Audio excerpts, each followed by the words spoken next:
నమస్తే అండి. కోడి పిల్లలతో పాటు బాతు పిల్ల చూడండి. దీనికి నీళ్ళలో మేత వేసాను. ఎలా ఎరిగి తింటుందో. ఒక్కోసారి దాంట్లో మేత దొరికినప్పుడు బయటది తీసుకుని తిని మళ్ళీ నీళ్ళలోకి వెళ్తుంది చూడండి.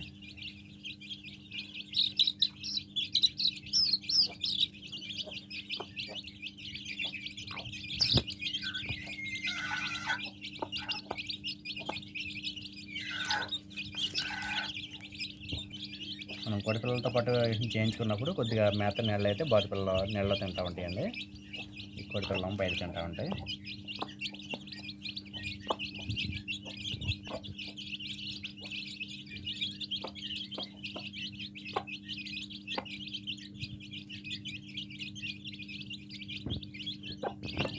బయట మేత తింటుంది కానీ గొంతు దిగదండి. ఎక్కువ నీళ్లు ఉండాలి బాతు పిల్లకి.